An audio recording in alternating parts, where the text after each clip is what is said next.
اللہ تعالی نے قرآن مجید فرقان حمید کو انسانوں کی رہنمائی، ہدایت اور اصلاح کے لیے نازل فرمایا ہے۔ قرآن مجید کے نزول کا مقصد انسان کو جہالت، شرک اور ظلمت سے نکال کر ایمان، علم اور ہدایت کی طرف لانا ہے۔ جیسا کہ اللہ تعالی قرآن مجید فرقان حمید میں خود ارشاد فرماتا ہے، کتاب انزلناہ الیک لتخرج الناس من الظلمات الی النور باذن ربہم الی صراط العزیز الحمید، یعنی ایک کتاب ہے کہ ہم نے تمہاری طرف اتاری کہ تم لوگوں کو اندھیروں سے اجالے میں لاؤ، ان کے رب کے حکم سے اس کی راہ کی طرف جو عزت والا، سب خوبیوں والا ہے۔ مگر بدقسمتی سے موجودہ دور میں بہت سے لوگ قرآن مجید فرقان حمید کو اپنی مفاد، جہالت اور گمراہی پھیلانے کے لیے استعمال کرنے لگے ہیں، جیسا کہ ویڈیو میں آپ حضرات ملاحظہ کر رہے ہیں۔ یہ شخص جسے آپ ویڈیو میں دیکھ رہے ہیں، قرآن مجید فرقان حمید کو باندھ کر، کینچی سے لٹکا کر روحانیت عملیات کے نام پر کیسے گمراہی پھیلا رہا، اس کا یہ طریقہ نہ قرآن و حدیث میں کہیں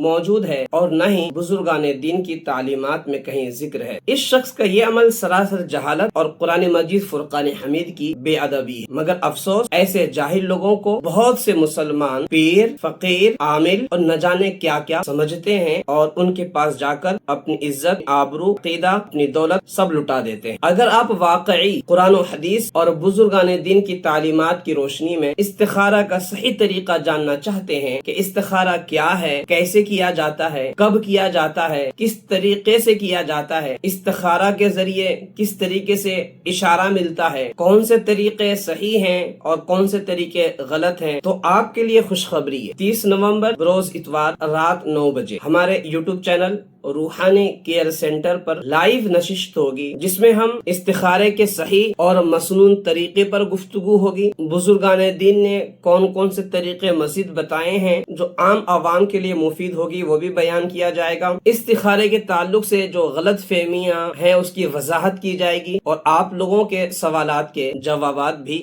دیے جائیں گے۔